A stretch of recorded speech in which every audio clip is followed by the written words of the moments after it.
One of the most common snags that couples face in their sex life is the common misbelief that one person has a high or very high libido and the other person has a low or very low libido. And you may be thinking, well, wait, that's absolutely right. That's what's happening in our marriage. And actually, that's not what's happening.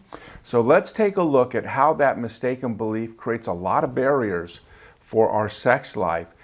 And let's take a look at how understanding what's really going on can help us to have sex in paradise.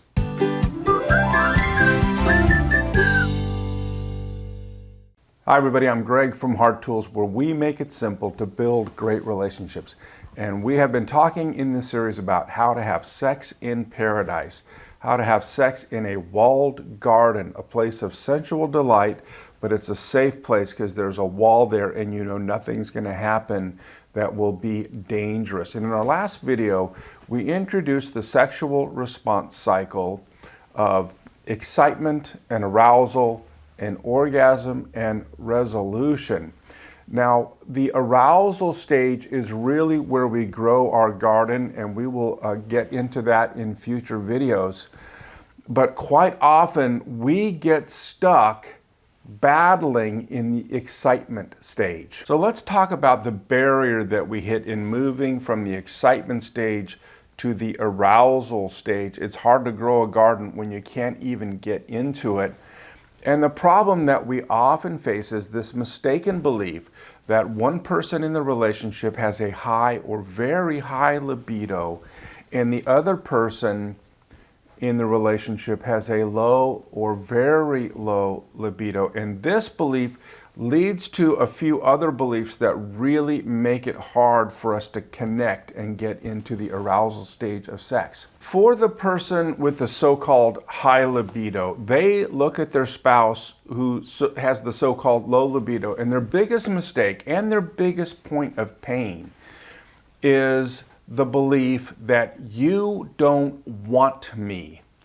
Because for the person with the so-called high libido, they don't want just to have sex. What they really want is the experience of being wanted by their spouse during sex. They want that emotional connection of being wanted. And so they look at their spouse and they think, you don't want me. And so even when we do have sex, sex is just a chore for you, and I'm just a problem to be solved. And for the person with the so-called low libido, they look at their high libido spouse, and their biggest mistaken belief and their biggest point of pain is, you don't want me. What you really want is sex. You want to have a sexual experience, and who I am is really not important to the equation. And along with this are the beliefs, sex is just a drug for you, and I'm just an object to be used. And when these two sets of belief are happening at the same time, it leads to a destructive cycle where for the person with the high libido, the overriding idea is, I'm too much. My sexual desires are too much. My appetites are too much. I'm nothing but a problem. I'm creating all sorts of issues in this marriage, and I am just too much. And then the overriding belief for the person with the so-called low libido is, I'm not enough.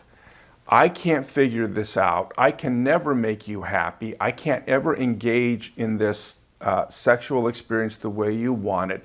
I wish I were more, but I'm not. I'm not enough. And so when you have these two beliefs going in, it creates a cycle, and that's a cycle in which you cannot grow a garden, right? That you can delight in and enjoy.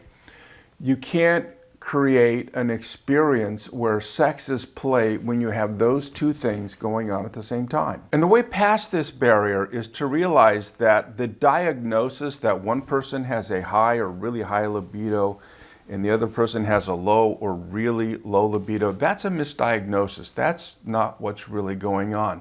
It's not that one person has a high libido and the other person has a low libido. What's really going on is that you each have a different kind of libido. What's really going on is one person has a spontaneous libido and the other person has a responsive libido.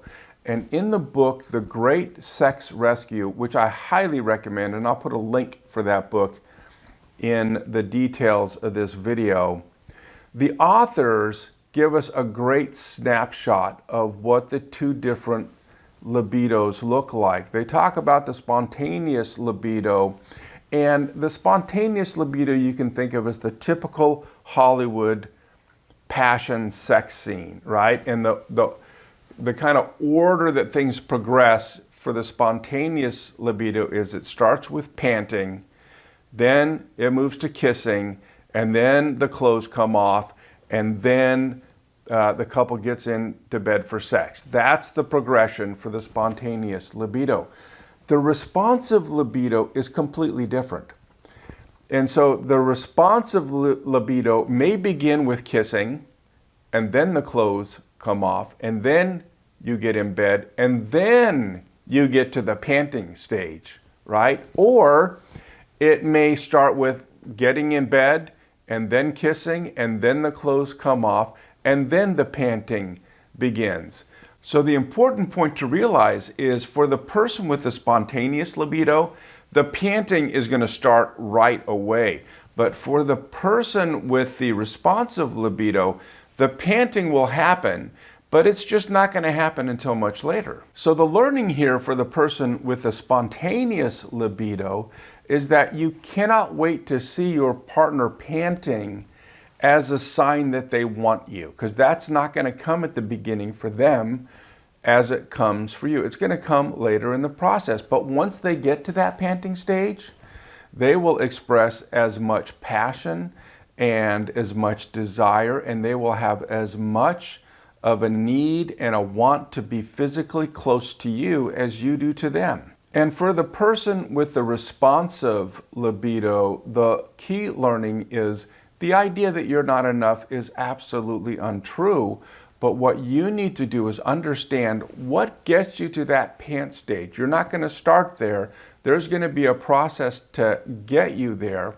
And you need to understand that. And your spouse needs to learn what that is and learn how to enjoy that journey with you to get you to the pant stage, right? And once that happens, you'll be in a place where you realize, I don't have to wait till I'm panting to initiate sex with my spouse. I know he or she wants to feel pursued. I can do that even if I'm not panting in the moment, because I know that we both know how to get me there. So it's critical that we both understand in a marriage that your libido and your spouse's libido is probably not going to change. But that's okay, because your libido and your spouse's libido are not the problem. And what would be helpful here is for you and your spouse to talk about your libidos. How does my libido work? Because one of you, your libido works in such a way that you're already panting in the excitement stage, and the other one, you're not going to start panting until you are fairly well along in the arousal stage. So there needs to be some understanding about how your libidos work and how your spouse's libidos work. In the workbook that I've created, the section that goes along with this video will help you to have that conversation, because here's what you want. You've done the hard work of creating a wall. It's time to really enjoy growing a garden, but you have to get into the garden in a way that you both feel good about yourselves and the other person and are ready to have fun. So we're going to talk more in future videos about all the different things that will help you grow the garden. But for now, take the simple steps of figuring out how your libido works, of listening to your spouse about how their libido works, so that you can move into the garden together. Simple steps. Practice, practice, practice. That's what Heart Tools is all about.